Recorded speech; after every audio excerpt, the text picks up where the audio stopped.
Richard Syrett's Strange Planet. Following the truth wherever it leads. Exposing evil and corruption and the secret machinations of powerful elites. Revealing the high strangeness beneath the surface of our supposed reality.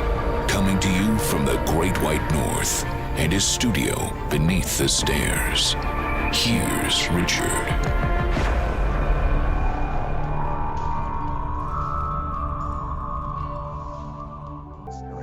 From Zoomer Radio, AM 740. And welcome to the Audio Imaginarium. Come on in, weary traveler. Hang your cloak on a peg, grab a stool, and come gather around the fire. There are stories to be told, and you are among friends. Carlos Cagina is our technical producer, and Ryan White is our live stream producer. Check out my YouTube and Rumble channels, Strange Planet. And in case you haven't noticed, I've rebranded my podcast, formerly called Conspiracy Unlimited, and it's now called Richard Syrett's Strange Planet. And you can listen and subscribe at strangeplanetpodcast.com. Strangeplanetpodcast.com. I think we're up around 740 episodes, and you get the 30 most recent for free. And for less than $2 every month, you can become a premium subscriber and gain access to the vast back catalog. Plus, you get 2 commercial-free bonus episodes per month.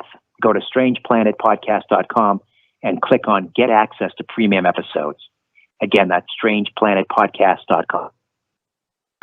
Coming up in the second hour, documentary filmmaker, public speaker, biblical prophecy expert Ali Siadatan will be here to discuss the recent congressional hearings into UAPs, unidentified aerial phenomena. We used to call them UFOs. Now they call them UAPs. And Ali will give a brief overview of government studies of UFOs, and then he'll get into how UFO disclosure all relates to biblical prophecy. That's coming up in the second hour. This hour, psychic paranormal investigator John Russell is here to address such topics as cloud busting, haunted houses, and haunted objects and ghostly phenomena. When John was 5, he was awakened by an intrusive ghost who not only scared the wits out of him, but also opened up a portal that activated John's psychic gifts and allowed a never-ending parade of paranormal manifestations to occur in his life. And we're going to talk about his psychic awakening and the abundance of mind-blowing, otherworldly confrontations he's experienced, as well as the life lessons those many supernatural encounters have taught him. John has over 45 years of experience as a professional psychic with a worldwide clientele, and as a paranormal investigator who has witnessed over 800 supernatural manifestations. You heard me correctly, 800 supernatural manifestations. He's also been an avid motorcyclist for over 50 years. He's the author of Riding with Ghosts, Angels, and the Spirits of the Dead, and A Knock in the Attic. John Russell, how are you? Richard, I'm doing great. I'm really happy to be here. Thank you for having me. It's going to be a great night. Looking forward to it. Likewise. So, how much do you remember about that encounter at 5 years of age? Can you take us back? I can take you back, Richard. I remember everything about it just like it was yesterday. I was sound asleep in bed, and my parents had a night light down the hallway, so in case I had to get up during the night, I could see to get down the hallway to where the bathroom was. And there were other doorways going off of that hallway.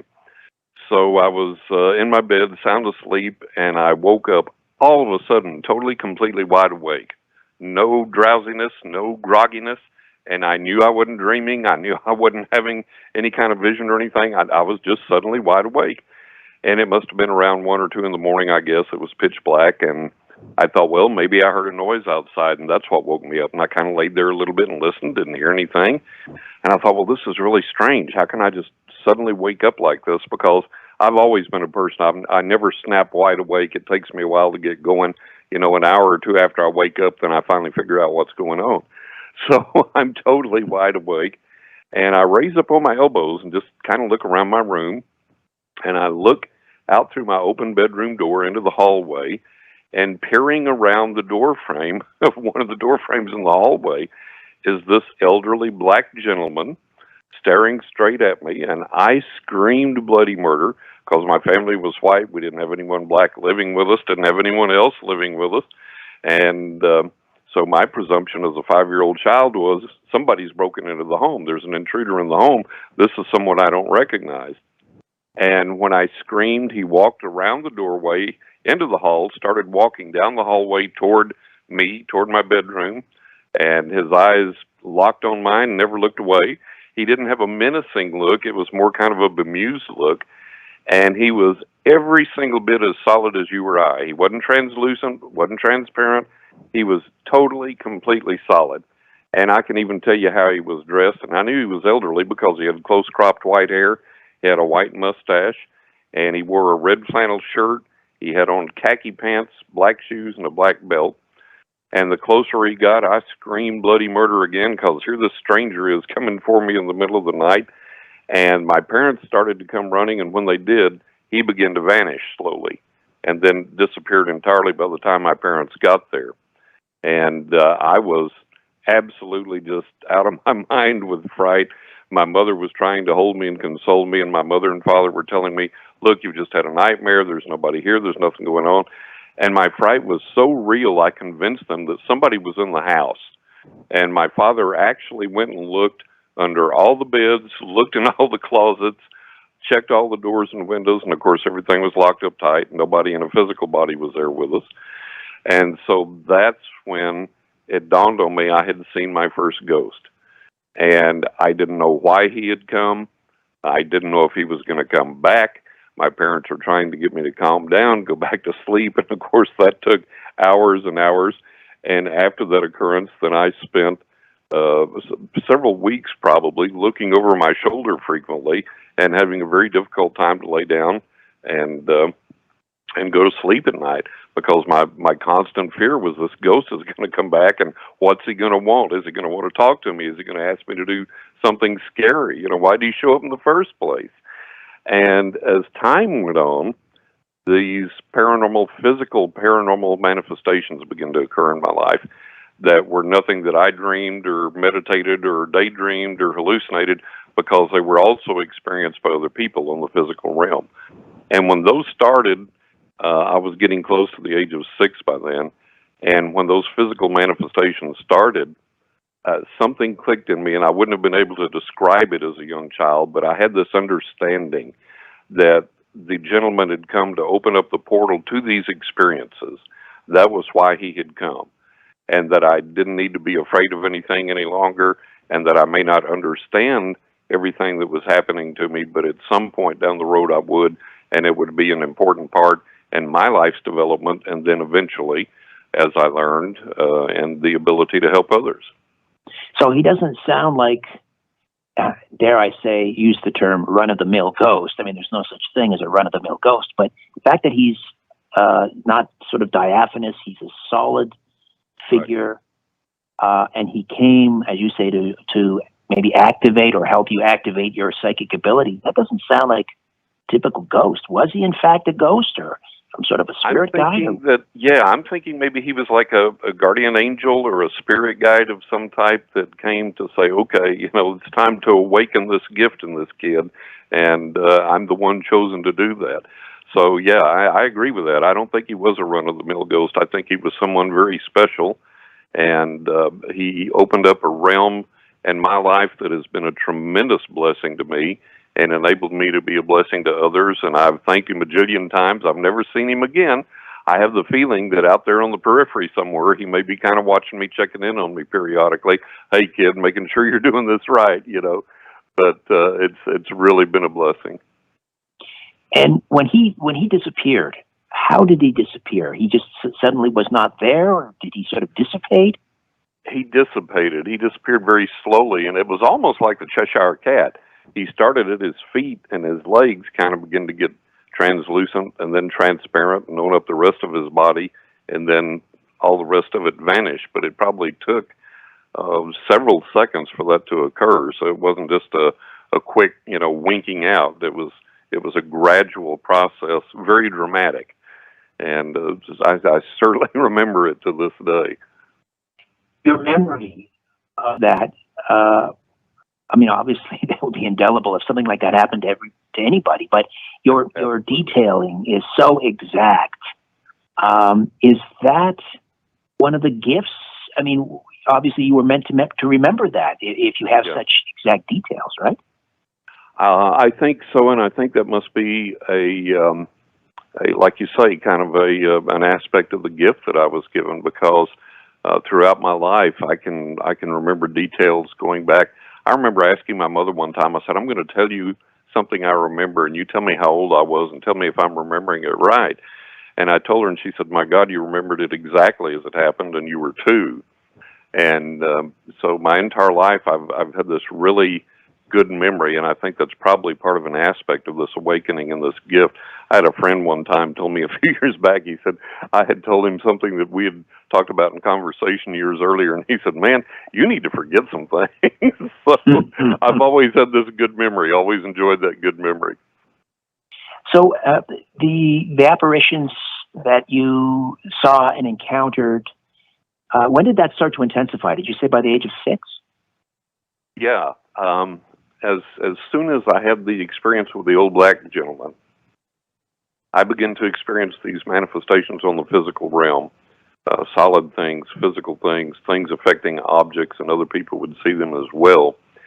And then I discovered that I was psychic when I was getting close to 6, or about 6 years old. And the way that came about, I was out in my backyard playing with a toy, running around, and this car pulled in the driveway. And I didn't recognize the people. I didn't recognize the car. I'd never met them. And so I ran inside to get my mom and dad. And I said, there's somebody just pulled into the driveway, and I don't know who it is. And they said, okay, we'll come out and check. So they came out and I said, oh, these are friends of ours. And they were friends of my parents I'd never met. And so I said, well, okay. So they got out to come, and they were standing on the sidewalk talking with my parents before they went inside. And I was goofing around with my toy, and I came up and got right in the big middle of them. And I had this sudden vision and with all this clarity. And I just interrupted their conversation, and I said, you folks have just been on vacation. And I said, you drove that car that's in the driveway, and you took 2 kids with you. They're not with you today, but you have 2 kids, and you took them with you on this vacation. And I said, you stayed at this hotel that was painted this certain color, and it looked like this in front. It had this many stories, and there were trees in front that looked like this, and they were regularly spaced. And then the back pool area looked like this. And I'll never forget, the lady's husband was kind of like looking back and forth at everybody, like with this bemused look, like, what in the world's going on? And his wife was looking at me, literally jaw agape, eyes bugged out, looking at me like I had cobras growing out my ears. And she looked at my parents and she said, how the hell can he possibly know that? And my parents were flustered, and I think my mother said something like, well, kids and their imaginations. And she goes, kids and their imaginations? She said, no, how the hell could he possibly know that? And my parents were kind of getting a little flustered, and she said, that's what we came to tell you about this vacation that we just took. And we drove our car, that car in the driveway. We took our 2 kids with us. We stayed at this hotel that looked exactly like John described. How the hell is that possible? How could he have known this? And my mother and father said something like, John, go play now. And I was like, okay, nice to meet you folks. And off I went with my toy. And I guess I scared them to death because they never came to visit my parents again. And that's when I discovered that I could see into people's lives, and I could tell things about where they had been or where they were going to be, what their emotions, their feelings were, things that had gone on around in them in the past. And then I began to discern that I could also accurately predict their futures, and that would happen, that would come true as well. And so that occurred again about the age of 6, and then all of that began to mesh together, the psychic gift and the physical manifestations, and kind of started to make some sense. Like, oh, okay, this is what I'm supposed to do in life. How did that affect your growing up, and how did that affect your relationship with your parents? Well, my mom was a very strong believer in paranormal and psychic phenomena, and in her family lineage, there had been a lot of people that had had experiences and believed in that. My father was a closet believer, and the paranormal scared him. He was a very strong guy, a very physical guy, very rough and rugged. He had been a rancher, and he owned a bar, and he was his own bouncer, and so he could handle himself in a fist fight. But the paranormal scared him because it was nothing he could lay his hands on. It came at him on its whim and on its terms, and there was nothing he could do about it. And he had to realize the reality of it, but it scared the life out of him. So he was just kind of like, okay, well, I'm not going to talk about it. But my mother encouraged me the best that she could and answered all the questions that she could. And then growing up, it made life pretty difficult for a while, because when you have those gifts and you begin to express these experiences that you've had to people that all of their life have been told such things don't exist and you don't talk about such things and so on and so forth, then you get ostracized. It makes it difficult for you because you're shunned or made fun of or whatever. And so that was difficult growing up. That was a problematic thing. And interestingly enough, it drove me deeper to seek the other side and to seek the spiritual communication and to befriend these entities that were coming to me. And I think I had a richer relationship with them than I did people in the flesh. Tell me about we've got about 4.5 minutes here, and then we're going to roll into a break at the bottom of the hour. John Russell is with us, professional psychic and a paranormal investigator, the author of Riding with Ghosts, and we'll get around to talking about your motorcycle. Is it Melissa? Yes, Melissa. Okay. Riding with Ghosts, Angels, and the Spirits of the Dead, and A Knock in the Attic. Well, let's talk about Melissa and your love for motorcycles. First of all, can I ask why is your motorcycle named Melissa? She told me that was her name when I met her, and I said okay. So that's the answer to that. Okay, now are you speaking sort of poetic? No, not at all. Or no, is this quite is this a literally haunted object? spiritually? Yeah, quite literally spiritually, because I believe that there are objects that inherently have, let's call it a spirit or an intelligence of some type, for lack of a better word. And if you it's like, when we were young, if you had an old beat-up car, but you loved the thing, and you took and you washed it and you waxed it and you cleaned the windshields really good and you vacuumed it out and it was all sparkly and shiny, for a couple of weeks it ran better. And that's something that a lot of people I've talked to over the years have observed. So, we think of inanimate objects as just being just that, just some soulless object, but there's increasing evidence that things have either some inherent type of awareness or perhaps some attached type of awareness. But when I came upon her and bought her brand spanking new, that was what she told me her name was, and I said, okay, good, and we've had marvelous adventures ever since. So is it an attached spirit? I think that it's, I would call it an inherent spirit. And I think that things, people like, I'm writing a third book now, and I talk about the inherent properties of things, like tarot cards having an intrinsic ability or power about them to do certain things, excuse me, or to project certain energies or interact in certain ways. And I do believe that objects possess that. I believe that rocks, crystals, trees, the things that we use on a daily basis have that. And there's a lot of people that believe that. There was a famous sculptor that used to buy, David Smith, that was the abstract expressionist sculptor, would buy these huge quantities of steel and just lay them in his shop. And he said, the longer they're around me, the more energies they absorb, and the more artistic they become, the more creative they enable me to be. And so there's a lot of people that believe in that, and I definitely believe in that from a spiritual perspective. And does Melissa direct you to certain locations when you're doing your paranormal investigations?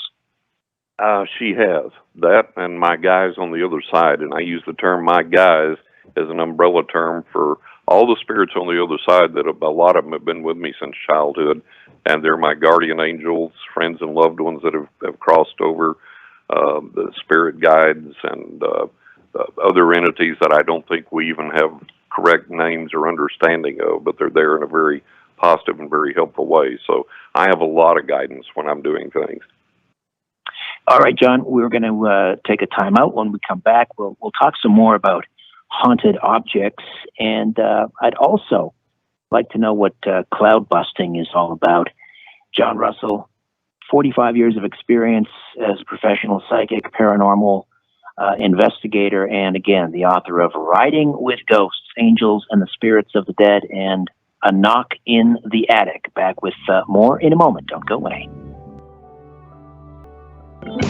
As you know, GetTheTea.com has been a sponsor of my show for quite some time. Their all-natural Life Change Tea with a unique blend of 12 herbs has helped many of you to keep your digestive tract clean and healthy. It's so easy. You just brew, steep, refrigerate, and drink. 1 to 2 glasses a day helps keep your insides clean. You shower on a daily basis, right? So why not shower your insides with this delicious herbal made in the USA tea that has helped thousands? GetTheTea.com is not a fad. They've been around for 14 years. It's an essential part of my life. My favorite is the pomegranate tea, and they're giving it to you for $8 off exclusively for my listeners. Why not make it an essential part of your life today? Go to getthetea.com/Richard. That's getthetea.com/Richard and save today. Remember, it's easy. Just brew, steep, refrigerate, and drink. Keep your gut healthy. They also carry an amazing variety of natural herbal supplements. Check them out at getthetea.com. So the haunted object arena, let's call it. Let's delve into that a little bit. Am I wrong to assume that the objects that are most likely to have some sort of a spirit attachment would be antiques? No, any object can have an attachment or can have, again, that energy that we could ascribe as being some type of intelligence or spirit or energy or whatever. I have at the time, I bought this brand spanking new toy camera. I'm a photographer, and my wife and I were in the store, and there was this large toy camera and all these bright colors made out of plastic, about the size of a regular 35 millimeter camera. And when you pressed a button, shutter sound went off and little LED lights flashed where the flash would be on a built-in flash on a regular 35 millimeter camera. And if you pressed another button, then it played a little song. And I was like, oh my God, I've got to have this. And my wife looked at me like I was an idiot and rolled her eyes. And she said, you're a child. And I said, I know, but look, it's so neat. I've got to have this. So I bought it, took it home, and set it, on the shelf. And it started going off by itself, and it became increasingly active to the point that when I was on radio shows, sometimes it'd start going off, and it would go off for like 5 minutes nonstop, and the DJs would hear it, and they would go, what's going on? What's that in the background? I'd have to tell them the story. So it was this little haunted camera, and it's brand new. And it would go off at all hours of the day and night, and we finally noticed that there was a pattern to it. And the pattern was that when it went off and began to be exceptionally active, there was some significant change that was fixing to come about in our life. And so it could be a move, or it could be like I was contacted to shoot the TV pilot for the History Channel. And when things like that, before they would occur, the camera would just absolutely go crazy for a few days right prior to whatever event was happening. So it kind of became an indicator in our lives of important changes that were about to occur.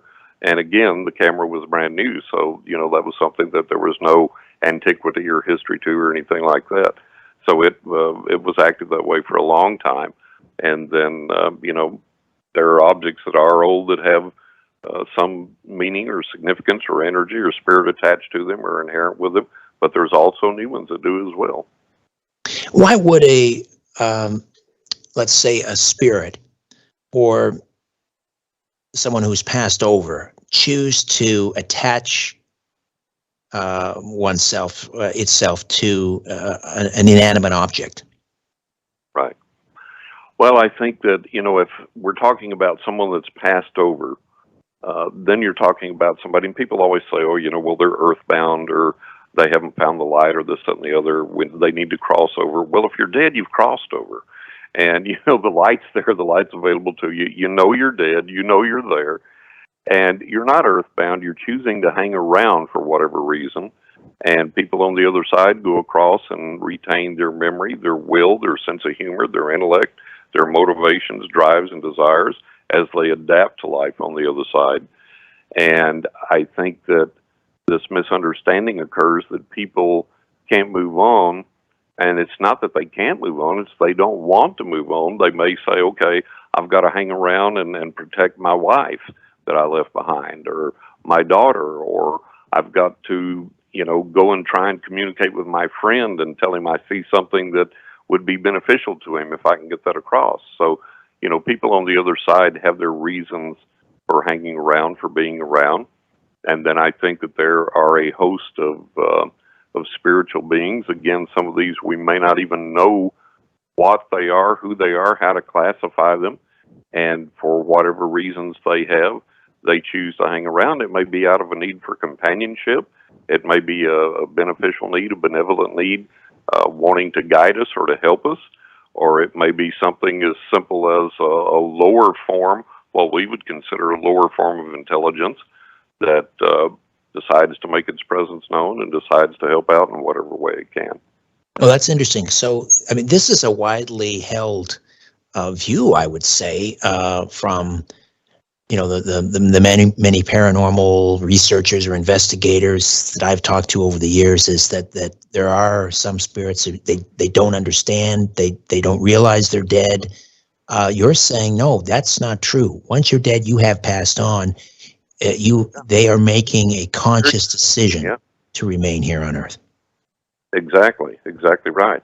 And I had a lucid dream one night in which one of my spirit guides came to me and said, I'm going to show you what it's like to die. And the analogy they gave me was driving a car, with your car being the physical body. And they said, look, when you're driving the car down the highway, you're aware that you're in your car. You're touching the steering wheel, you're adjusting the radio, you're doing whatever. You know you're in your car. And then the car starts sputtering and it runs out of gas, and you pull over by the side of the road, you open the door and you get out, and you're aware that you're no longer in your car. You're aware that you're out of the car. And they said, think of that as an analogy for the physical body. When you cross to the other side, you're suddenly aware, oh, hey, I'm not in the car anymore. I'm not in my physical body anymore. So you're aware that you're on the other side. And then you get into all these things about send people to the light. Well, you don't do that. You can't do that. People are there. They know they're there. They're met by friends and family on the other side, guardian angels, so on and so forth. So they have this help to adapt and to move on and to do what they want to do. And I was on a podcast the other day, and the host and I were we got to talking about this and how ludicrous it is that people come and go, send people to the light and this, that, and the other, because we're talking about all the incidents that occur, like at the, what is the Queen Mary that's haunted, right? And the little girl at the pool or whoever it is, and supposedly doesn't, people go, well, honey, you're dead, and go to the light, and blah, blah, blah, and there she's gone. And he said that what's so funny is every time a new paranormal group comes through to investigate, there she is again, and they send her to the light again, So either it's somebody on the other side having a joke at our expense, or it's some type of replay in the atmosphere that, happens over and over again. But there's no need to try and send people to the light. They're over there. They know they're over there. And that's what I've been told, and that kind of bears out with all the paranormal investigations I've done. Started doing paranormal investigations at the age of 11, and I'm 68 now, so I got a little bit of experience in that venue. I'd say, John, hold on. We'll take another time out. John Russell, back with more of our conversation with the psychic paranormal investigator after these.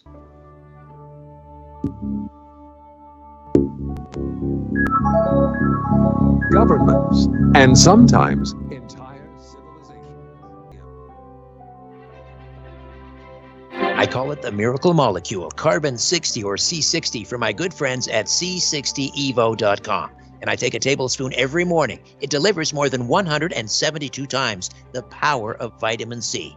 C60 is a known antiviral, antioxidant, antibacterial, anti-inflammatory. It's a remedy that works.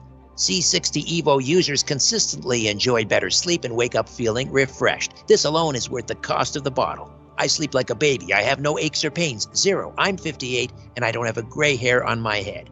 Get your miracle in a bottle, C60, from c60evo.com/Richard-Syrett. c60evo.com/Richard-Syrett. Use the coupon code EVRS at checkout and save an additional 10%. This statement has not been evaluated by the FDA. This product is not intended to diagnose, treat, cure, or prevent any disease. If you have a medical concern, please contact your healthcare provider.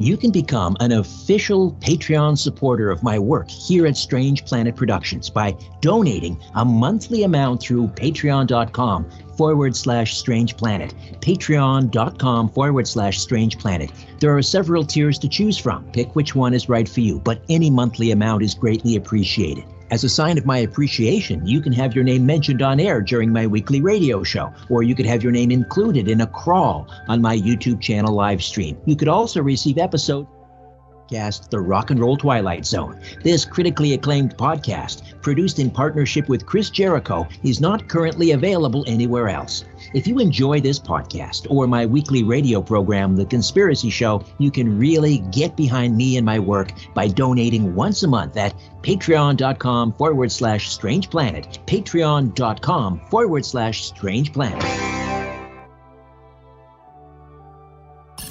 Welcome back to Richard Syrett's Strange Planet. To reach Richard, call 416-360-0740 or toll free at 1-866-740-4740. And we are back with John Russell and his books, Spirits of the Dead, Riding with Ghosts, Angels, and the Spirits of the Dead, and A Knock in the Attic. And we were talking a little bit about haunted objects.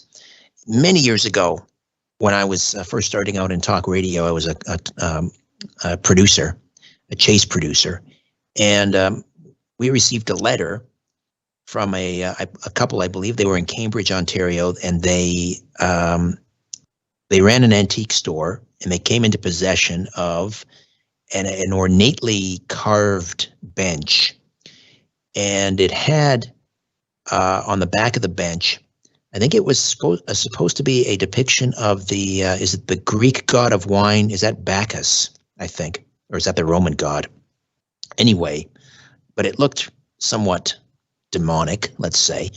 And as soon as they liked the bench so much, they took it into their house, and then bad things started to happen. I think, I don't think she worked in the antique store, but she lost her job, or he lost his job, and then there was one illness after another and money problems and things like that. And then they started to see apparitions in the house, not a solid figure, John. And so they alerted to us, and they actually brought the bench into the radio station. They brought it on their truck, and we ended up auctioning it off. They wanted to get rid of it. And anyway, that was a fascinating chapter in my broadcasting career. But what do you think was happening with that bench? Is it possible that negative energies, maybe even demons, will attach themselves to a piece of furniture? Well, I think that certainly negative energies can. I'm real reluctant to go the demon route because there's so many people in the paranormal community that throw demons around just for everything. And look, all we have to do is look at the real world. We know that not everybody's a good person out there. We know that there are bad people that do bad things. And if we extrapolate that to the spiritual realm, certainly that must apply and hold true to some extent. But I think a lot of things that people experience, we have a default, a knee-jerk reaction that most of us go to, and that's from our religious training or our upbringing or whatever. And that default position is that anything that happens, especially if it's outside of the religion in which we were raised, then it's got to be demonic or satanic or evil or dangerous. And a lot of people have been told that these things don't occur, that they're not real. and then they do, and it scares them. It's like they're confronted with a reality they've never experienced before, and they have to acknowledge that reality, and or they worry about, am I going crazy? Am I going nuts? Am I, have I lost my mind here? So there's all these factors that come into play, and then a lot of it has to do with, like you have an object like that, and it may make you more aware of what occurs in your life. So you may have been feeling poorly to begin with and ignoring it, and the bench comes into your life and all of a sudden, oh, I'm sick. And it's like, well, you may have been heading that way anyways.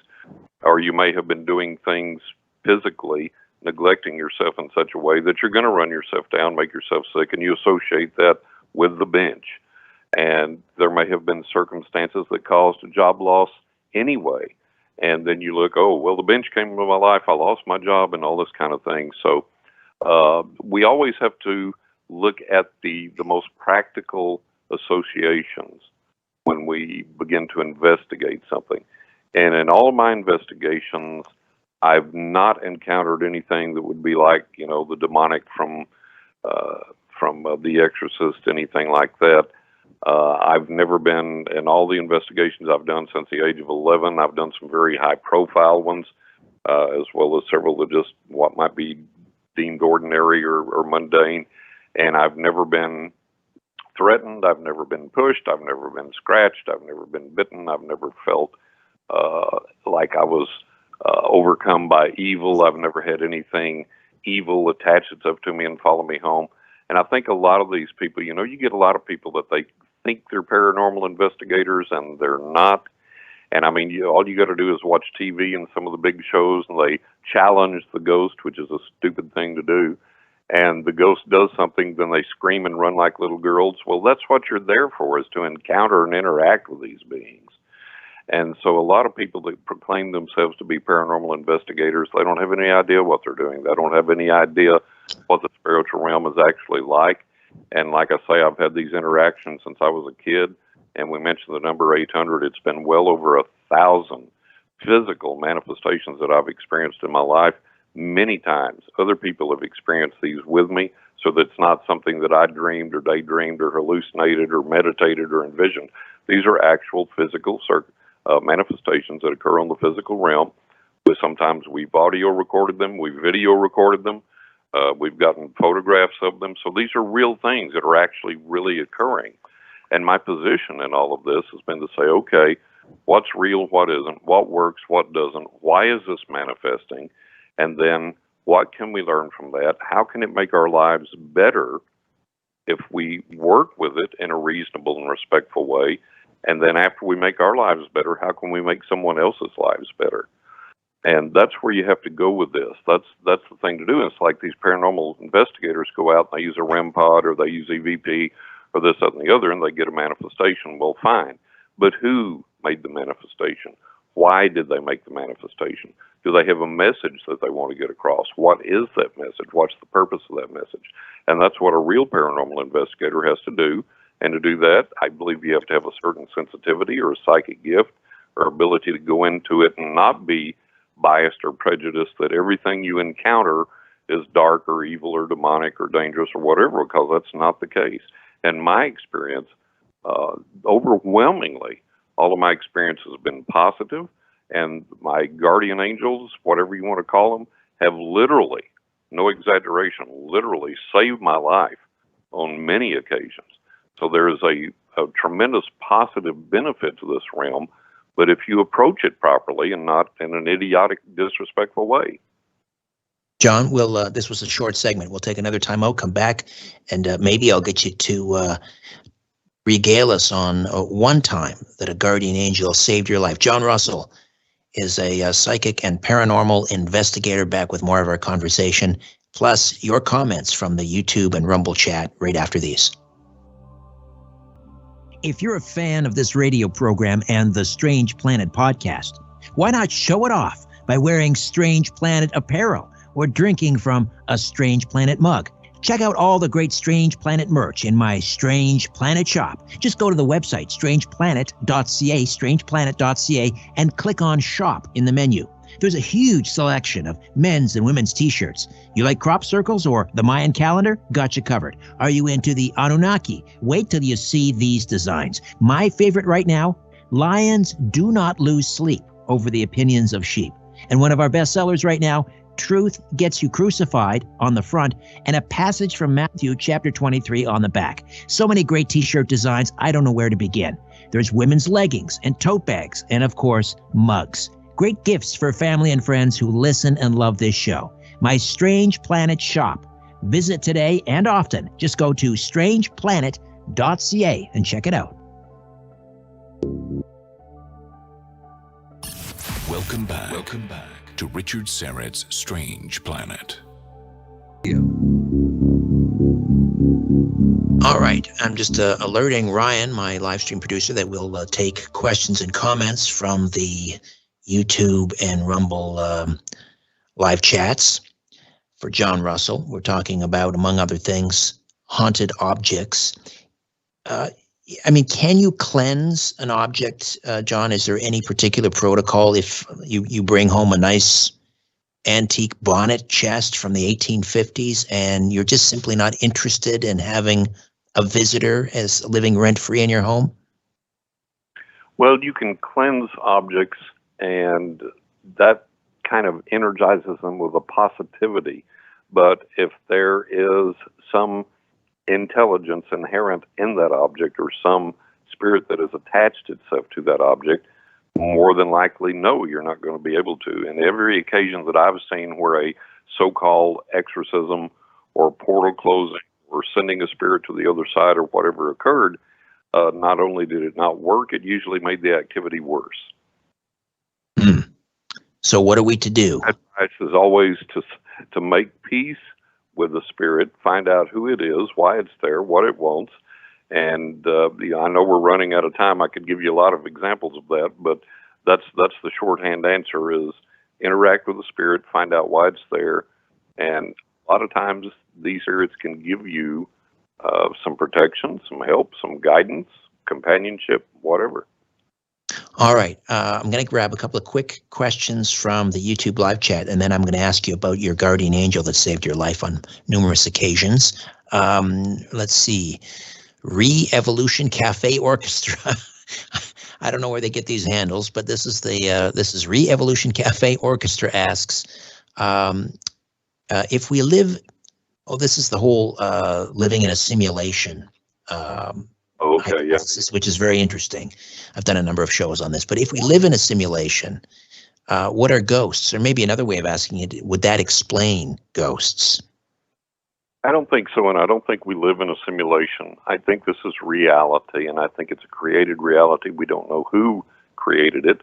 You know, there are people who say that, oh, well, the aliens created it, and we're the children of the aliens. Well, that goes back to the spiritual issue, who created the aliens.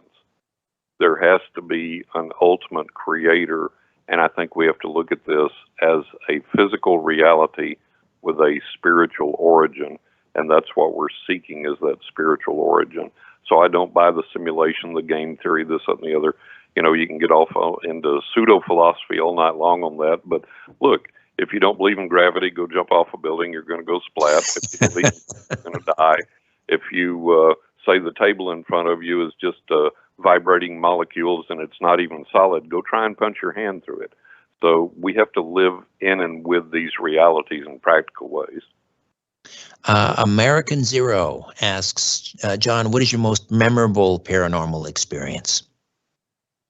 My most memorable was when I was, again, a small child. My mother and I had gone, and I write about this in my books, we had gone to visit some friends, and when we came out, it was dusk, the darkest stage of twilight where you need to turn your lights on to drive. And as we were about to leave, this pentagram, this 5-pointed star, came very, very slowly falling from the sky right in front of us, right into this vacant lot next to the neighbor's house that we'd been visiting. And it was bright yellow, looked like it was about a foot thick. It was flat, and it was about the size, the height of, say, a normal one-story house, and kind of trailing this phosphorescent glow as it fell. Very, very slowly. It fell like in slow motion, fell into this vacant lot. And my mother was terrified. I was trying to jump out of the car and go see what it was, and she was telling me, lock the windows, roll up the windows, lock the doors, and she was about to zoom off. She was terrified, and I was like, well, wait a minute. If this thing is like fiery and it goes into this vacant lot that's full of all this dry brush, it's in the middle of summer in West Texas, won't it set a fire, and won't our neighbors be in danger? Shouldn't we wait to see what happens? And so she restrained herself enough to do that, and we saw the object, the glow, vanish kind of in upon itself and wink out and disappear, and nothing happened. And she took off like a bat out of hell, and I answered her jigging questions she couldn't answer, and that was one of the most memorable. I've had a lot, but that was one of the most memorable. My word, what was that all about, do you think? Well, my wife tells me it means you were going to be a star someday, and I was like, yeah, well, I'm still waiting, so I don't know. There's been a lot of activity with the stars over the years that we don't have time to get into here, so maybe that was kind of a precursor of some of that. Right, and that'll be a preview. We'll have you back on the show another time and delve further. Okay, so a guardian angel has saved your life on a number of occasions. Share one with us if you could. Yeah, the most dramatic that I can share with you real quickly, I was riding my motorcycle and out on the interstate, and I had this audible voice spoke in my head and said, move into the left lane. Now, this occurs much quicker than it's going to take me to tell you about it. And I argued with the guys after all this years. I was like, guys, look, I've just got a day off here. I'm enjoying my ride. The countryside's beautiful. It's a beautiful day. I don't want to go faster. I've got really superb high-speed riding skills, but I don't want to. I just want to kind of geezer along here and enjoy the countryside. And this time they said, John, move into the far left lane now. I was like, okay. So I jockey my way over there. And as I get over there and I'm thinking, now what in the world was that all about? This dramatic crash occurs in the right lane, right where I had been, where this guy's car spins around, is pointing the wrong way on the interstate. People are braking and doing all kinds of evasive maneuvers to try and run, keep from hitting him, running into him. Detritus from the wreck is blowing across the lanes like, some kind of shrapnel. There's all this debris, bumper parts and hubcaps and things are blowing across there. Broken out headlights, and I'm dodging all of that. And so by listening to the voice, even though I argued with them the first time, but by listening to the voice of the spirits that I know that protect me and guide me, and then obeying what they told me to do, I'm here to tell you about that story. I'm guessing, we all sometimes hear things, or, we say, well, my gut tells me. Is it sometimes our gut, or is it always our guardian angels? Well, we get into a big debate there because, are they influencing us through our good instincts? However it comes, we have to listen to that and we have to obey that. And people say, yeah, but John, people get in accidents or people die and this, that, and the other. And that's true. And regardless of what we do, our time is going to come, yes. But I think the biggest problem that we have is that we don't listen, number one. We're always plugged in. We always have our cell phones, or we have the radio or the TV or the this, that, and the other, the earbuds in, and all this going on. So we can't hear. We're always distracted. And so we have to learn to listen. And then when we do listen, we receive that message. We have to learn to obey and act on that message, even if it goes against what we hope it's going to be or what we want to do. And if we're just rabid to go someplace and do something, and the voice says, no, don't go tonight, don't go, then that's the voice we have to listen to and obey, and that's how we stay out of trouble. And if more people did that, we'd have less problems, I firmly believe. I think we have time for one more question from the YouTube live chat. Not Gordian asks, are some objects more prone to being haunted? I think objects that we give, the short answer, yes. I think objects that we give a lot of attention to, or a lot of energy to, or that we have a lot of preconceived notions about, may be more apt to receive or collect energy or have some type of energy attached to them. So yes, I think so. That's a good question. All right. Well, thank you all in the YouTube live chat for those questions. So where's Melissa taking you? Well, this is a Memorial Day long weekend. Where's Melissa taking you? I don't know, the next few days. Do you have another investigation? Well, unfortunately, I don't right now. I'm a little stove up, and Melissa's sitting out there in the garage waiting patiently on me to get better. So that's the extent of that. And in the meantime, everybody can read about our adventures in the books. And I am writing on a third book that I hope will be out September, October this year. And that's going to be a lot of fun. It's called 20 Ways to Increase Your Psychic Abilities. And what I do is one chapter is devoted to one technique. For example, the first chapter is psychometry, and I define what it is. I explain in detail. I take you by the hand, lead you step by step how to learn it, how to practice it, how to get good at it, and then the real world application of it. And I do that for 20 different techniques in the book. So I think that's going to be a lot of fun for a lot of folks. So you're not born psychic. We all have this ability to develop it. We all have this ability, and to a degree. And it's like I may study piano for 10 years and barely be able to play chopsticks passably, and some 5-year-old kid is ripping off Beethoven like crazy. So we all have different levels of gifts and different plateaus that we're going to reach. Some are going to go obviously a lot higher and a lot further than others, but everybody can learn to practice it to a degree and to become proficient to a degree, at least enough to help you in your everyday life and in real world circumstances. John, it was a great pleasure meeting you, and we'll definitely get you back on the program. And hope you're feeling better soon and back on Melissa and exploring the highways and byways. Thank you so much for this. Well, Richard, thank you so much. It's been a blast being here. I look forward to talking with you again. There you go. John Russell, Writing with Ghosts, Angels, and the Spirits of the Dead, and A Knock in the Attic. All right, when we come back, documentary filmmaker, Bible prophecy expert Ali Siadatan will be here to talk about UFO disclosure and the end times. Don't go away. More show to come. Radio Toronto, CFZM FM and CFZM AM, owned and operated by MZ Media Incorporated. Richard Syrett's Strange Planet. Following the truth wherever it leads. Exposing evil and corruption and the secret machinations of powerful elites. Revealing the high strangeness beneath the surface of our supposed reality. Coming to you from the Great White North and his studio beneath the stairs. Here's Richard.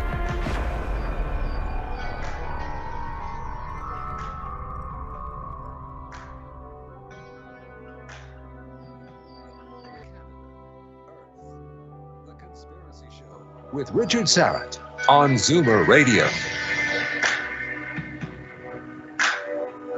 Thanks for inviting me into your home, your long-haul truck, RV, camper, taxi, your parents' well-appointed basement with the simulated wood paneling, electric fireplace, and the painting of dogs playing poker, your loft, that greasy spoon just off the interstate, and your cabin in the woods. Carlos Cagina is our technical producer. Ryan White is our live stream producer. And again, check out my YouTube and Rumble channel, Strange Planet. And again, don't forget to subscribe to my podcast, Richard Syrett's Strange Planet. It used to be called Conspiracy Unlimited. It's now called Richard Syrett's Strange Planet. You can listen and subscribe at strangeplanetpodcast.com, strangeplanetpodcast.com. 3 episodes per week. They drop Monday, Wednesday, and Friday. And you get the 30 most recent episodes for free. And then if you want to go deeper, you can become a premium subscriber for less than $2 a month. And you get access to the vault of past episodes, over 710, I think, past episodes. Plus, you get 2 bonus commercial-free episodes per month. So go to strangeplanetpodcast.com, strangeplanetpodcast.com, and click on Get Access to Premium Episodes. Get access to premium episodes. So Tuesday, May 17th, the U.S. Senate held their first hearings on UAPs, or UFOs, if you'd rather. Their first hearings in over 50 years. Here's the Deputy Director of U.S. Navy Intelligence, Scott Bray, speaking before the Senate on May 17th. Let's have a listen.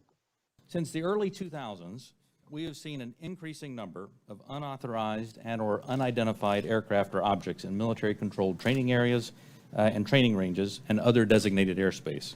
Reports of sightings are frequent and continuing. We attribute this increase in reporting to a number of factors, including our work to destigmatize reporting, an increase in the number of new systems such as quadcopters and unmanned aerial systems that are in our airspace, identification of what we can classify as clutter, mylar balloons and other types of air trash, and improvements in the capabilities of our various sensors to detect things in our airspace.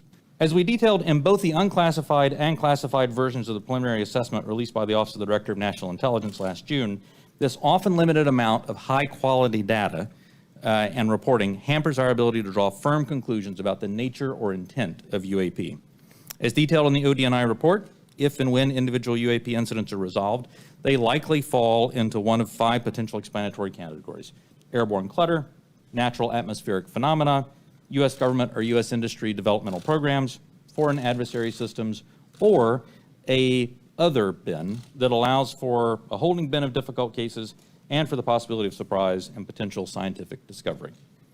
We stand by those initial results. All right.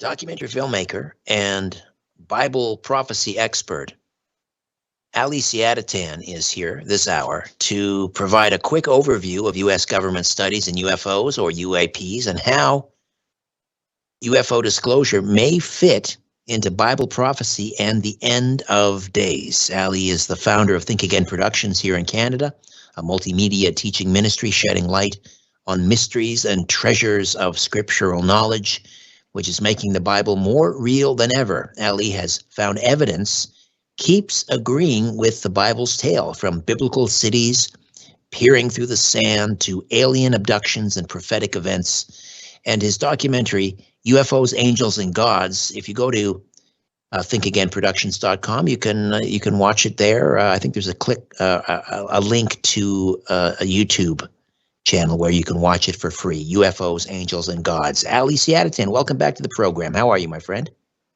Fine. Thank you, Richard, for having me. My pleasure. All right. So let's talk about do you want to start with the most recent hearing, Senate hearing? I mean, this is a big deal. It's been 50 years since the Senate or the U.S. Congress has held a hearing, and we had I just played a clip there from Scott Bray, the Deputy Director of U.S. Navy Intelligence, and he was kind of downplaying, of course, not surprisingly, the whole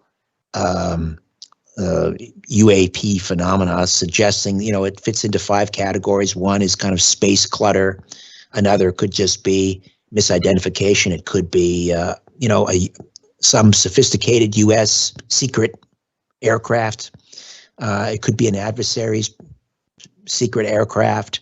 He left sort of one possibility that he calls sort of the other bin, and that is yet to be explained by science, but not ready to jump on the little green men from other planet wagon quite yet. What are your thoughts?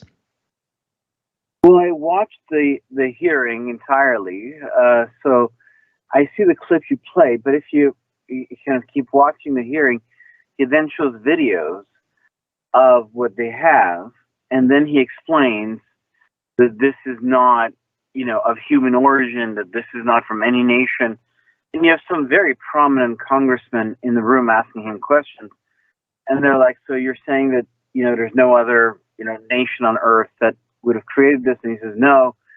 I mean, I'm just giving you the short answer. That they ask him, there's a back and forth. And then he says, well, they are, whatever this is, it's showing mastery of the laws of physics.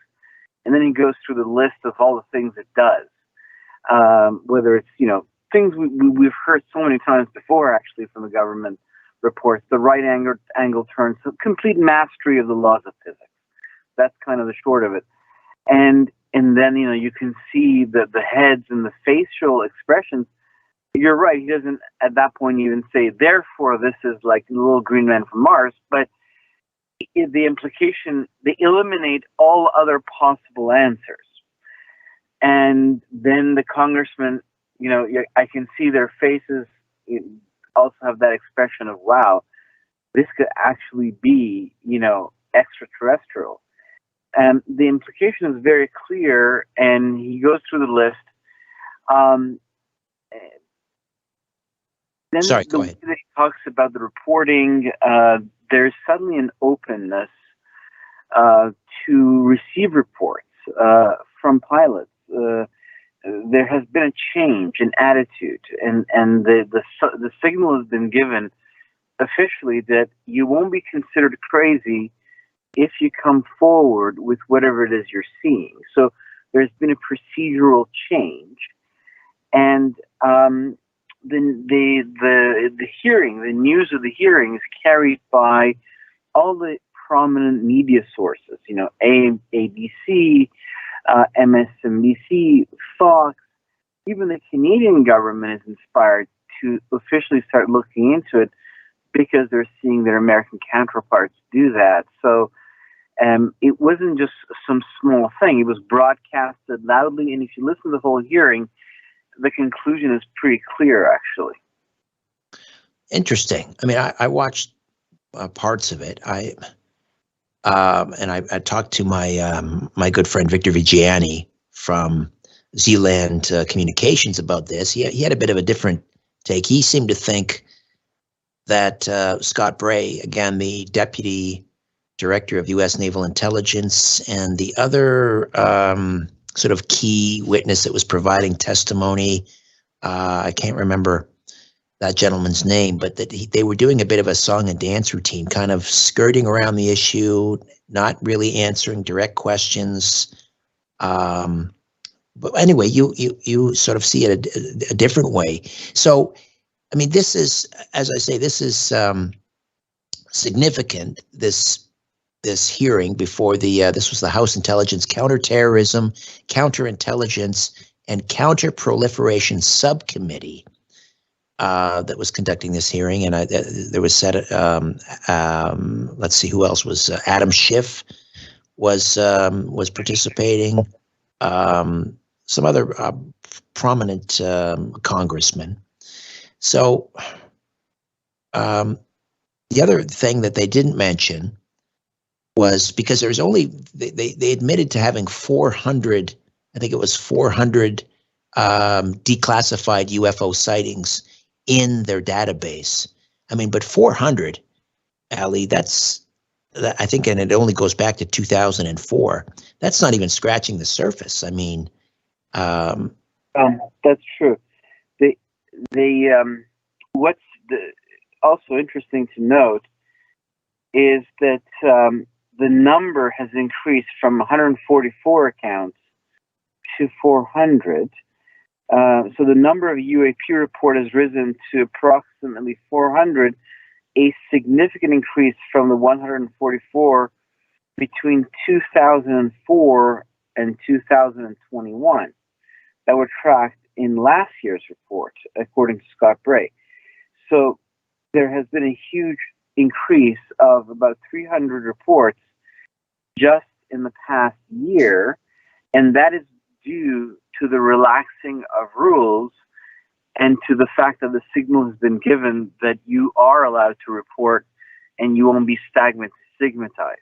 So there's been a change of attitude. It's a process. You see, when you kind of look at the entire history of disclosure in the U.S. government, it has times of complete denial, times of openness, but the general consensus has been that you'll really freak people out if you come out psychologically. It's not possible to come out and say, hey, yes, we are being visited by, aliens. It's too much. So the way that the communication happens is by confirming gently and softly people's assumptions, because a lot of people in the culture do firmly believe that UFOs are here and are real.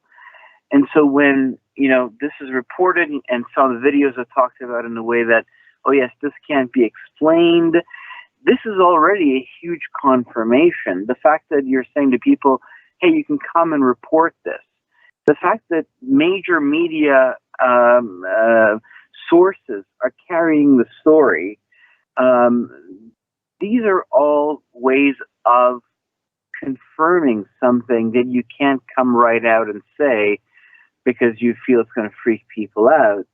So you have to kind of read also between the lines. If your expectation is that, we're going to turn the news on one day and there's going to be a representative from the U.S. government that says, hey, everybody, we just made contact with aliens, then no, yes, you're right. This is very far from that. But if your expectation is that you're getting a nod in that direction to confirm people's assumptions, then this is actually a huge leap forward. So, again, Victor Vigiani, who I spoke with recently about the May 17th congressional hearing on UAPs, he said that this hearing marks the end of the UFO secrecy program, if you will, by the government. Would you agree? Yes, exactly. So let's talk about that. So how did we get into the whole UFO secrecy program? A lot of the people that I talked to who are become UFO researchers, let's say in the past 10 years, some of them or less, they have the impression, and people in the general public, that suddenly the government is interested in all of this and talking about it. Could there be some reality to it? However, if you take a bird's eye view, this story is this is the second time we have reached this point. Between the UFO phenomenon officially begins in 1947 with Kenneth Arnold. People can listen to his testimony by Googling him on YouTube. He's on a radio station telling what he saw. And that launches, let's say, among other things, Project Blue Book, which goes on from 1948 to 1968. Now, what is that? In that period of time, officially, the U.S. government is looking into this phenomenon that's being reported by citizens all over America, but also by pilots, airports, air tower officials, high-level Army and Air Force officials, government officials. I mean, Life magazine has an article on it. People are talking about this. You're allowed to talk about it between 1948 and 1968 because the government itself is officially investigating it, and it's investigating it through J. Allen Hynek, who is the astronomer who is flying all over the U.S. on the Air Force's dime, and his job is to dismiss anything that can't be understood through natural phenomenon and hand over the rest to the U.S. Air Force for investigation. And then the Air Force is going to report to Congress and Congress to the people. And this is a 20-year investigation. J. Allen Hynek discovers that 3% of what he sees can't be explained naturally. He gets pictures given to him, lots of testimonies, and this is before the era of digital magic. Eventually, everything is collected and given to a professor, Professor Condon, from Colorado University, who doesn't believe in any of this. And he publishes a report in 1971 that says it's all just natural phenomenon. And the government takes that as the official, perspective. And suddenly, come 1971, the entire thing gets shut down. So from 48 to 71, basically, the culture of North America allows individuals of all the states of whether you're just a regular guy, you work for the Army at a high level, doesn't matter. The culture is allowed to talk about UFOs as though they're real. And even movies and newspaper articles, and you can see even the books that are written in that period, the conversation is very different.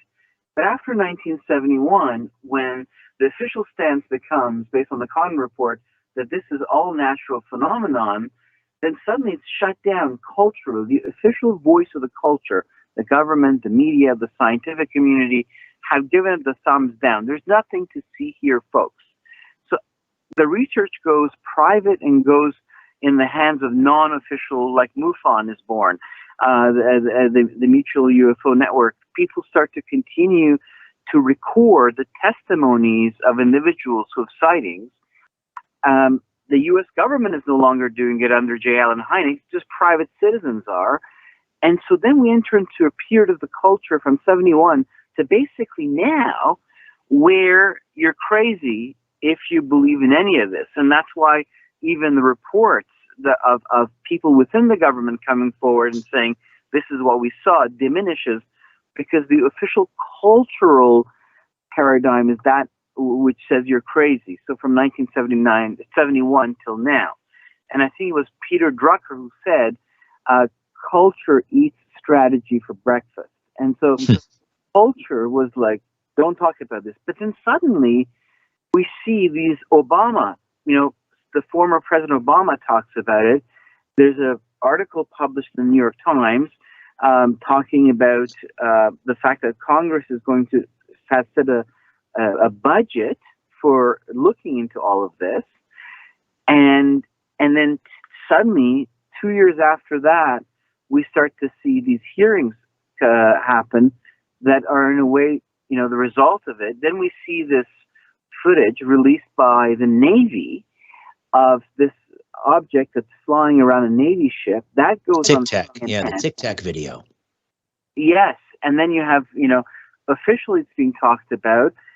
And then we see, Obama talks about it, there's that video, all kinds of prominent newspapers start talking about it, and suddenly we see that the Congress has actually assigned a budget for a department to look into this, and now we're getting the hearing from that department based on the budget that's assigned to it. And this huge article in New York Times, one of the most important, source of information of the Western world, explaining this a couple of years ago. You can go on my YouTube channel, and I did a whole study of the article, and now we have the hearing.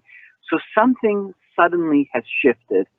Between 1971 till recently, there's nothing to see here, folks.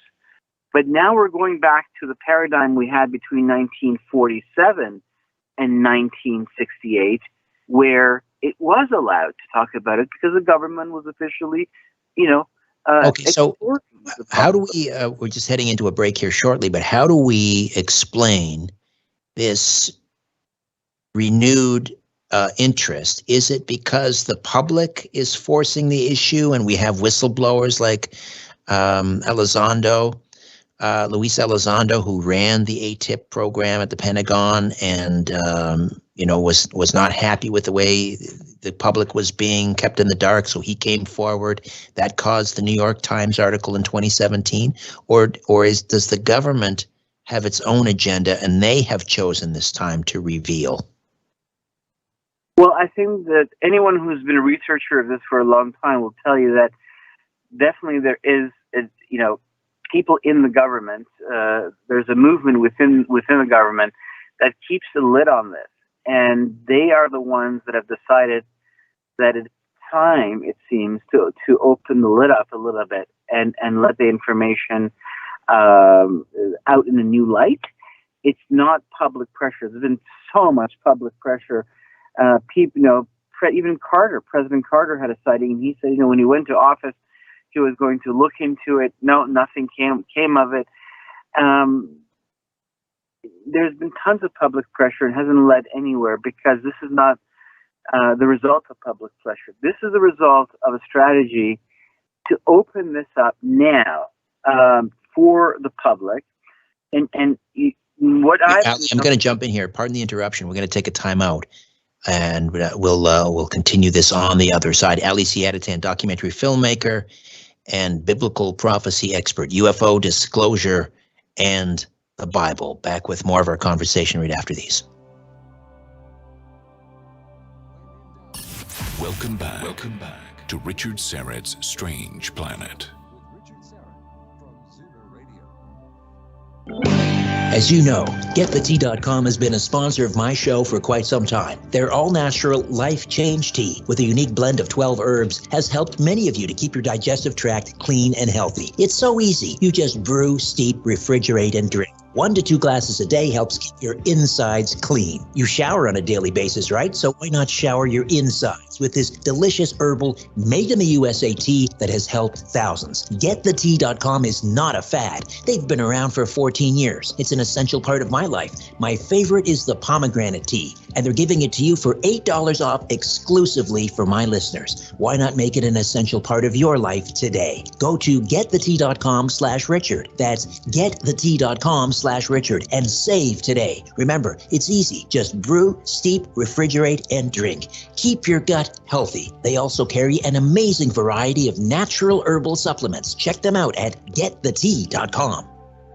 We've seen so many people making ridiculous money from crypto, but did you know it's easy for you to do the same? The Copy My Crypto membership site shows you the coins that the YouTuber James McMahon personally holds and allows you to copy him. You don't need to know a thing about crypto or how to invest, as you simply do what he does. Let me tell you more about James. He runs the Crypto with James YouTube channel. Since March 2020, he's told his viewers to buy 26 crypto coins. Had you put in $100 into each one, it would now be worth over $53,000. So if you'd like to join the 1,300 members who copy James, then stop what you're doing and head over to copymycrypto.com/dollar. You'll not only find proof of everything I've said, but listeners get full access for just $1. You can't find this offer anywhere else, but act fast because the offer ends soon. That's copymycrypto.com/dollar. Don't take this offer lightly. He's the real deal. Go visit the site now. Welcome back to Richard Syrett's Strange Planet.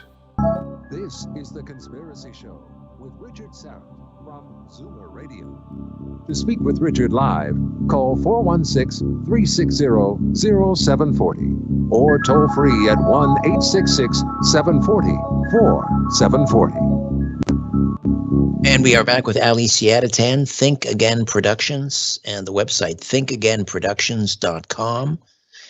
And before the break, we were talking about the timing, starting with December of 2017 with the Leslie Kean, Blumenthal, I think the Pentagon Bureau reporter was Cooper. Her last name was Cooper. They came out with this article that just caused just earthquakes throughout the UFO community, based on Luis Elizondo coming forward, the whistleblower who ran the Advanced Aerial Threat Identification Project that was funded by Senator Harry Reid, who at that time was the majority Senate leader from the state of Nevada. Some of that money was basically given to his friend Robert Bigelow, Space, and again, Elizondo came forward because it was all being hush-hush, and that began, I guess, this whole new renewed interest on the part of the government, and as you say, sort of culminating in the Senate hearings on UAPs Tuesday, May 17th. And now you're saying, Ali, that this was not due to whistleblowers coming forward or public pressure or the UFO disclosure movement and so forth. The government decided now is the time to start disclosing by dribs and drabs. Is that the idea? Yeah, I'm pretty confident about that because I put it in the context of how the whole thing has been treated from 1947. And I see that, it was shut down, and suddenly, no matter how hard people tried, it was like, there's nothing to see here, folks. And suddenly it's turned back on for public consumption. As far as the hearing that just happened, the former UFO program chief of the Pentagon, Luis Elizondo, he was on Fox talking about the hearing, and he says, on the one hand, they're saying that there's nothing to see here. On the other hand, he said that, they're saying that this is not of a human origin. He says, here's an interesting contradiction. They said, we don't think it's alien, and we don't think it's adversarial technology. But then they turn around and they also say, we know it's not Blue Force technology. We know it's not our technology. Well, what does that mean? If it's not our technology, it's not enemy technology, and it's not something else, then you kind of back yourself into a corner. It can only be one of three things. So it's the way their messaging has now opened the door for people to come forward on the news and talk about this. Other guests are coming forward. For instance, there's very important, famous physicist who was being interviewed on Fox as well, Professor Dr. Michio Kaku. Oh, Michio Kaku, yes. Discusses hundreds of UFO encounters. And so suddenly you're seeing this conversation, the nature of the conversation has changed. Now, in the general public, over the years, what I've noticed, as a researcher, people come up to me and they kind of confide in me.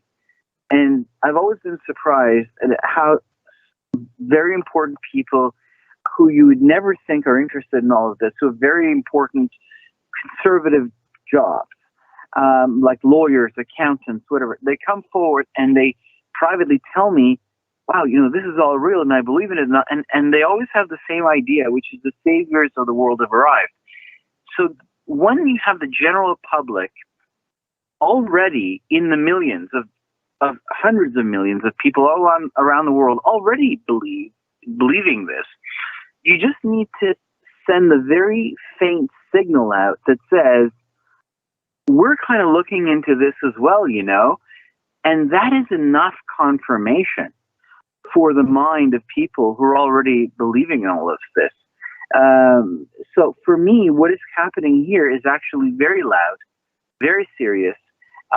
Yes, if you expect the government to come right out and say, look, there are aliens flying around, you're right, you'd be disappointed. But, you got to put it in context of the sociological reality of how this is perceived and what the government can come out and say without creating panic. I think the messaging is actually very strong. So does the timing of this, and let's use December 2017 as kind of our horizon marker, if you will, does that also have anything to do with all of this other, craziness that we're seeing in the world? We have, we just went through 2 years of COVID and the lockdowns and the loss of liberties, and we have the war in Ukraine, and we have, as a result of either, sort of both of those, excuse me, supply chain disruptions. We have fear of famine and food shortages. We have rampant inflation, all of these things buzzing at us all at once. And then sort of also at the same time, we have this, government interest, renewed interest in UFOs. Is that a coincidence, the timing? No, I don't think it's a coincidence. I think that something is happening, and we're going to, see it more clearly as it unfolds. But we had this 2017, the beginning of this new openness, even Obama confirming it, and then suddenly we had COVID. Now, we really don't know where that came from with great certainty yet. And then we had 2 years of global lockdowns. Then we had this war that is going to redefine the international order. That is going to be one of the chief consequences of this war. It's going to redefine the international order. So we haven't really yet felt the full consequences of this war. We haven't felt it in our economy yet.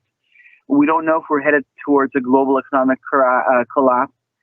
We haven't yet also felt it in the way that the world politics is going to reorganize, because it's not just Russia, it's also China, Iran, India, North Korea. There's an entire block of nations that have suddenly lifted up that it wants to renegotiate the world order. So this is only, the beginning of a transformation right after this entire phenomenon of COVID, which in some ways one could argue is not over yet. We don't know what the fall is going to have for us. And in the middle of all of this, we suddenly have this openness to this UFO phenomenon. And I don't think the timing is coincidental. But what does it exactly mean? Why is it now? We have to be patient, and as everything starts to unfold, we'll start to have a better idea. If you want my theory, I think that seeds are being planted that will be harvested in the 1930s. I think that the decade of the 20s is going to be a very transformative decade, and all kinds of seeds will be planted that will be harvested in the 30s and 40s. So I think this is the very beginning of a massive phenomenon that's going to become more and more defined for the culture and part of our life in ways that no one ever expected. Ali Siadatan, Think Again Productions, and the website thinkagainproductions.com. We've got about 2 minutes here, and then we're going to roll into another break. But let's begin the discussion now, and that is really one of the primary reasons you're on here tonight, and that is to talk about how this UFO disclosure relates to biblical prophecy. Well, the seasons and timing that you're asking about, that really is one of the major clues into the biblical perspective. This whole phenomenon begins in 1947 and 1948. Really, those 2 years. And that year, in the Hebrew calendar, that's a single year, even though it's 2 years for us. That is the time where, after the Holocaust, the League of Nations votes Israel into existence on November 29th of 1947. And then the British mandate ends in May 14th of 48, where Israel becomes a nation born on the stage of history overnight. And that is a prophecy in Isaiah 66 that talks about a nation that's born overnight. And that begins a period of history that falls within the scope and architecture of the vision of the prophets of the Bible that leads essentially to the second coming. I mean, this propels us into a new age of history. And so it is at this time that this phenomenon also appears on the stage of history. Could there be a connection? I believe so. All right, we've got about a minute. Let's just explore that a little bit further. So what is the connection between the birth of the modern state of Israel, again, fulfillment of one of the biggest prophecies, most important prophecies in the Bible, and the beginning of the modern day UFO phenomenon with the Kenneth Arnold sighting, and then Roswell, and then it ramps up from there. And alien abductions and hybrids and all kinds of... I think the connection is that, the Bible supposedly talks about real places and real people and real historical events that we can actually verify, but it also has a dimension in the story that talks about angels. There's an angelic dimension in the biblical narrative, and now we have to look for the evidence of that in the world in which we live, if it's all true. Well, I think the UFO phenomenon opens the door to the exploration of that part of Scripture, the angelic dimension, and how that relates to what is ahead of us. All right, Ali, we're going to step away here, take another time out. Ali Siadatan will also open up the, we'll make available questions and comments for those in our YouTube and Rumble live chats, and my live stream producer, Ryan White, will curate those and send those along to me. Back with more of my conversation with Ali Siadatan, documentary filmmaker, biblical prophecy expert, as we discuss UFO disclosure and the end times. Don't go away.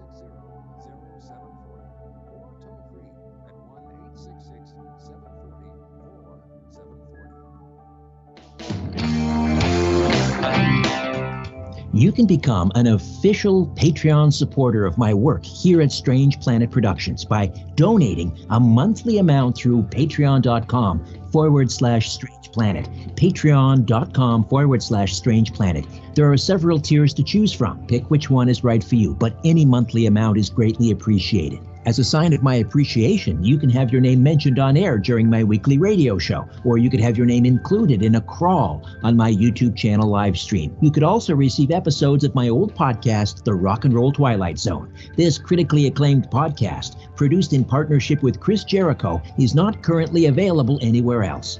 If you enjoy this podcast or my weekly radio program, The Conspiracy Show, you can really get behind me and my work by donating once a month at patreon.com/Strange Planet. Patreon.com/Strange Planet. I call it the miracle molecule, carbon-60 or C60, from my good friends at C60evo.com. And I take a tablespoon every morning. It delivers more than 172 times the power of vitamin C. C60 is a known antiviral, antioxidant, antibacterial, anti-inflammatory. It's a remedy that works.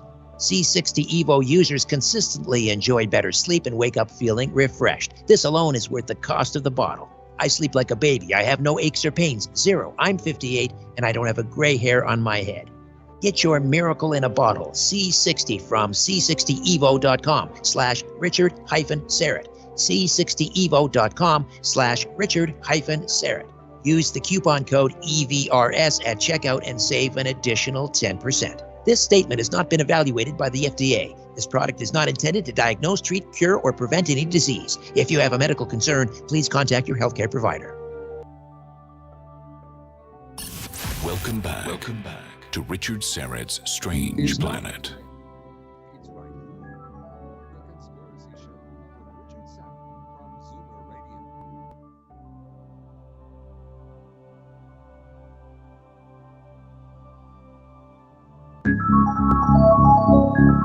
All right, Ali Siadatan stays with us as we discuss UFO disclosure and the end times. So, you're saying not a coincidence that the modern day UFO phenomenon begins in 47, 48, along the same time as the birth of the state of Israel. What are UFOs going to do? Because you're saying the birth of Israel, that's kind of like this, clock that now counting down to the second coming of the Messiah. What are UFOs going to do to interfere with that plan? Well, I think that when you look at the stories of the prophecies of the Bible, the assumption is that every generation, in the past 2,000 years, naturally knows what these prophecies are. But the Bible doesn't work that way. We are seeing things that no generation before has ever seen. Passages are finding relevance for us that no one else could have understood before this time. And we are frankly paying attention to things in the Bible that people before didn't really need to pay attention to. So what we're discovering, first of all, is that the second coming, as we're looking at the what the text says, does involve a war of angels. He is not just coming back by himself. He's coming back with an armada. He's not coming back to an earth that receives him with open arms. He's coming back to a cosmic battle. And so there are characters involved in actually populating these prophecies and making it happen. And these characters, they're not just human. There's a human element, but there's also an element that is angelic. And so when you look into the angels of the Bible, again, something we haven't really focused on ever deeply, actually, what you notice is that the description is very much different than the paintings of Michelangelo and Raffaello and all of these Renaissance masters whose paintings have essentially, created an image of angels in our minds, which are bird-like men with bird-like wings. In the Bible, it talks about the Rechev Elohim, the chariots of God, and the word Elohim can also mean angels. So in this passage that I'm thinking about, Psalm 68, I do believe it would have been better to translate it as the chariots of angels, because it says that God is present at Sinai with his chariots, and the chariots are in the thousands.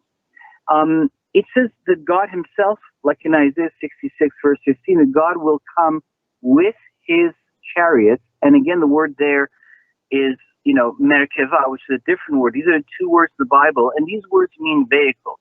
They come from the root word to ride. Rekev comes from the root word to ride. It means vehicle, something that carries you. So in the Bible, we see Elijah be carried in such a vehicle.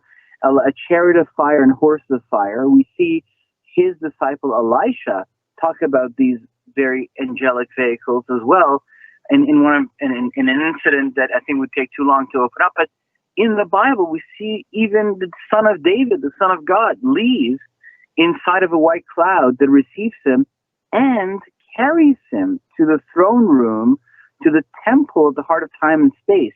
You know, the book of Daniel talks about the Son of Man coming in the clouds to the Ancient of Days. And so we see that he leaves in such a cloud, and we see that prophecy before his time gives us a vision of him arriving to God in the cloud as well. Something carries him, and so the angels are carried here, humans are carried away in these vehicles, the Son of God leaves the earth and such a thing, and they return with an armada. So first of all, there's an angelic dimension. Second of all, this angelic dimension is described in terms that are more similar to the UFO phenomenon than the paintings of Renaissance masters. Then the angels are divided into two categories: those who have rebelled against God and those who haven't. And so we have to also be aware of that. Now, the ones that have rebelled against God, one of their markers is that they like to create hybrids.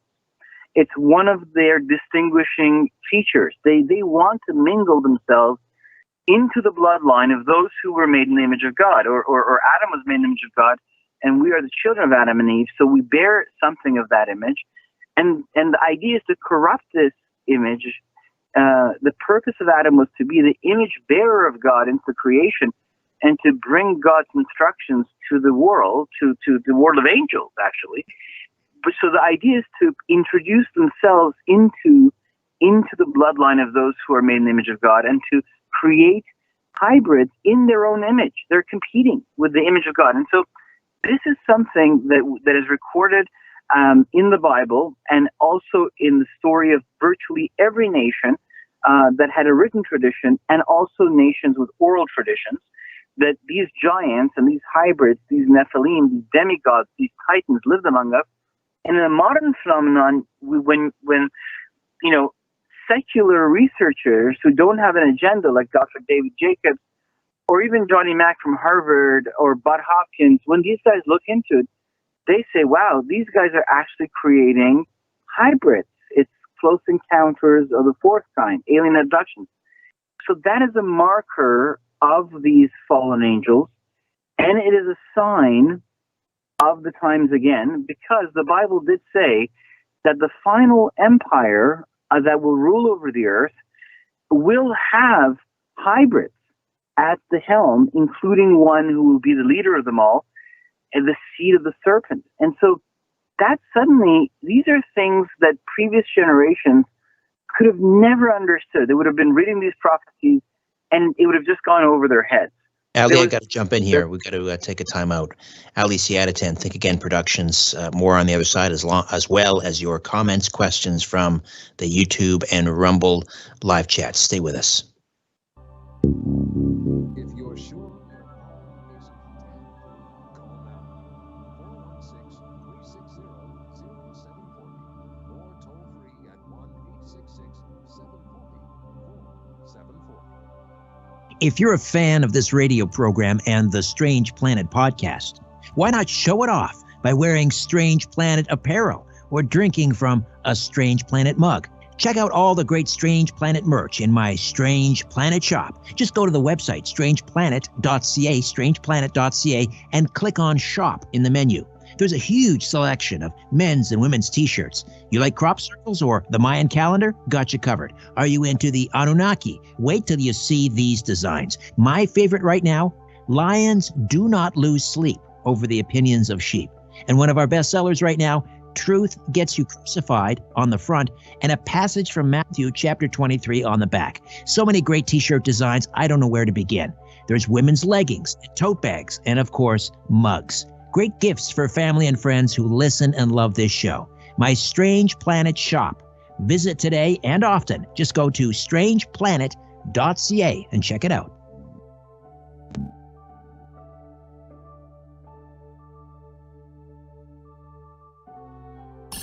Welcome back to Richard Syrett's Strange Planet. To speak with Richard, call 416-360-0740 or toll free 1-866-740-4740. UFO Disclosure and Biblical Prophecy, Ali Siadatan documentary filmmaker, Think Again Productions, thinkagainproductions.com. And something that's always confused me, Ali, and that is, this passage in Matthew where Jesus says, his second coming, it'll be when will that happen? And he explains things will be like they were back in the days of Noah. And you referenced the fallen angels, this from Genesis 6, taking wives, human wives, and producing a race of offspring called the Nephilim. They were giants. So now we have the modern day alien abduction phenomenon, and people claim that they are being abducted, and perhaps their sperm is being taken, or their eggs are being taken, and they're creating human alien hybrids. But they're not giants. They're not giants. Doesn't a fallen angel and a human hybrid have to be a giant? Yeah, the passage you quoted from Genesis 6 is the root text. It's the original text that gives us an understanding that such a thing can happen. But then other passages in the Bible bring precision to that text.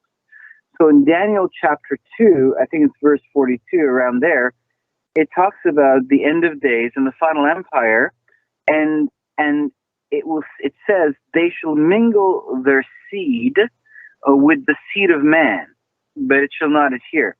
And the Hebrew masculine plural pronoun is used for the word they.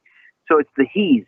So these are actual living masculine beings who will mingle their seed with the seed of man, but it shall not adhere.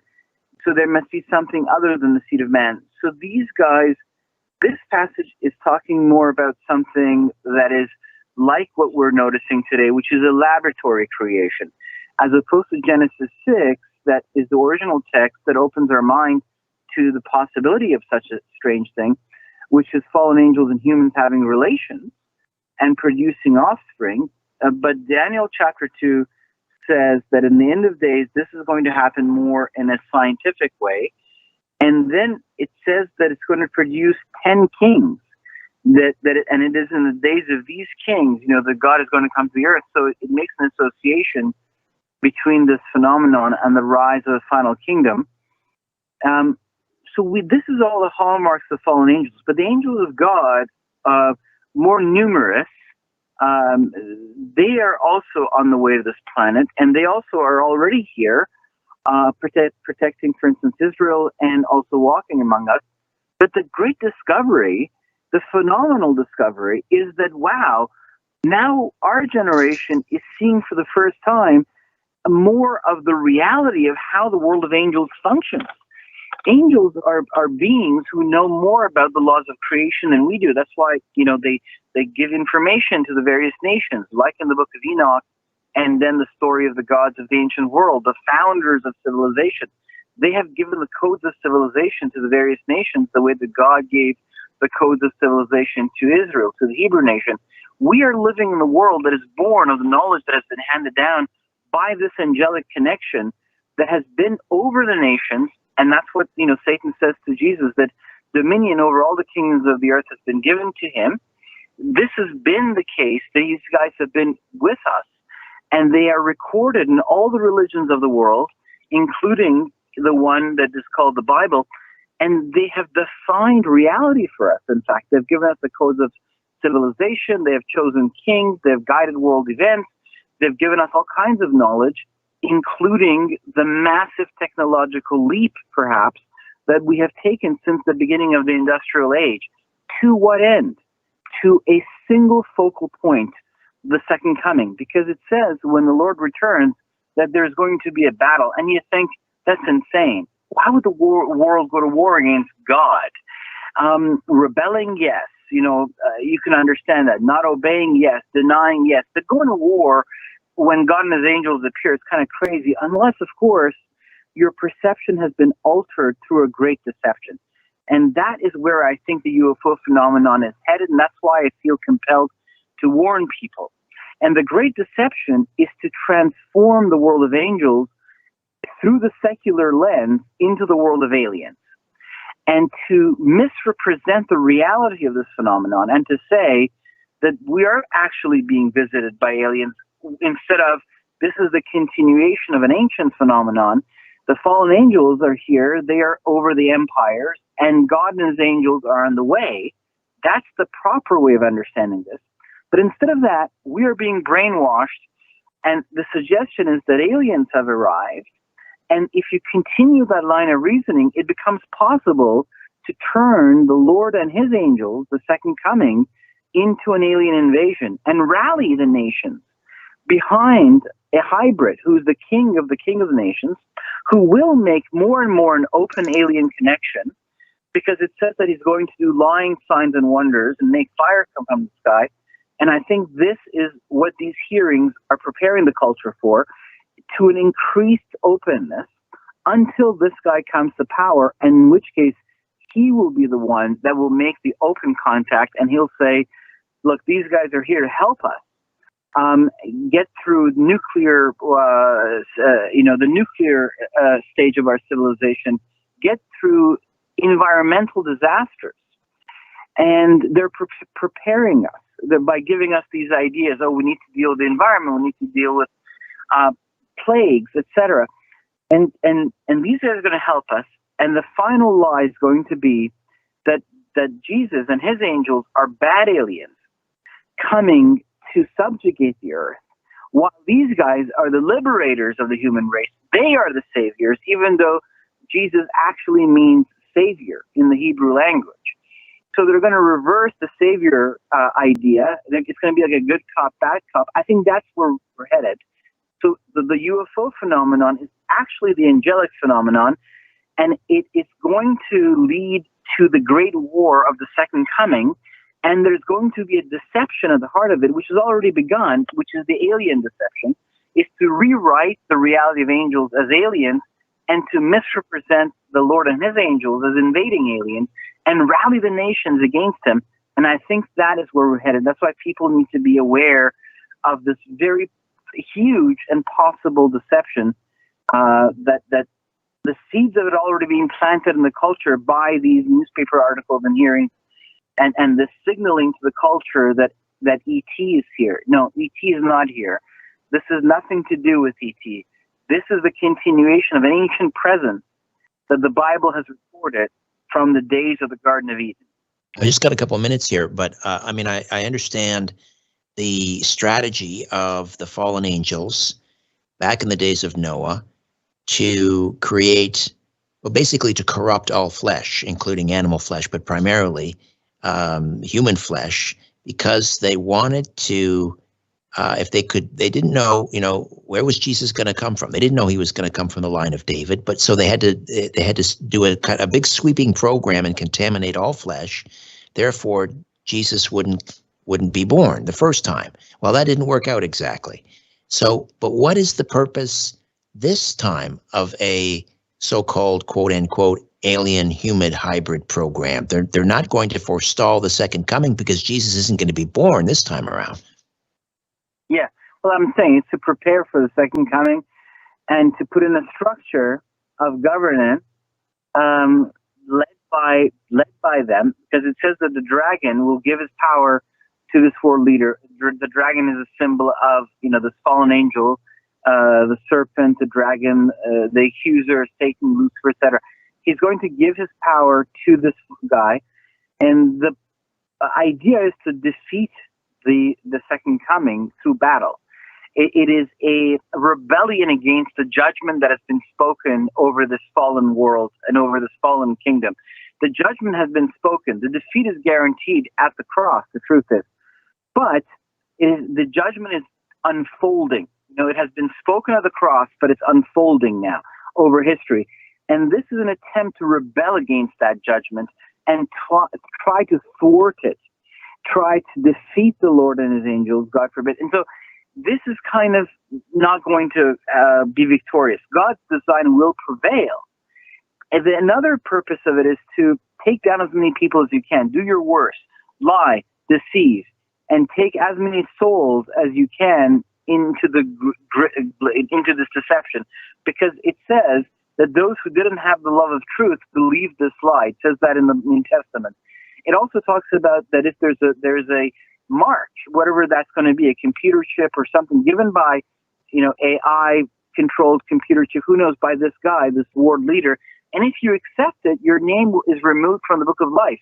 There is a place of no turning back in this story of allegiances. Is your allegiance to the King of Kings, or is your allegiance to the King of the nations?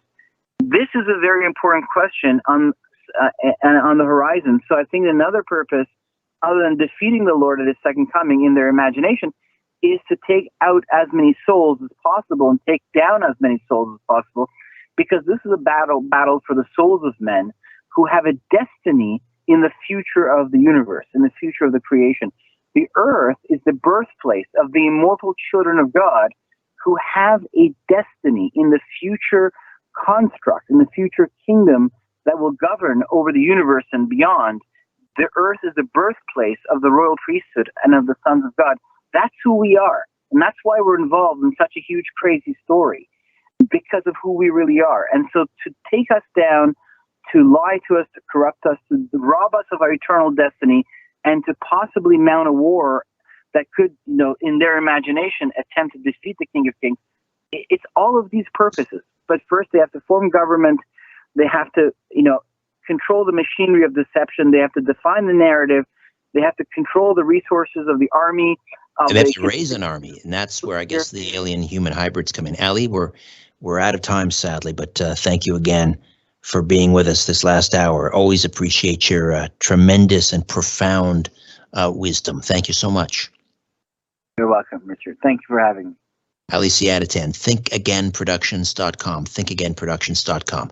My thanks to Carlos and Ryan, back next week with a brand new program. In the meantime, don't be afraid. There's nothing concealed that won't be revealed, nothing hidden that won't be made known. What you hear in the dark, speak in the light. What I say in a whisper, proclaim from the housetops. Move over, Aphrodite. I'm coming home. Good night.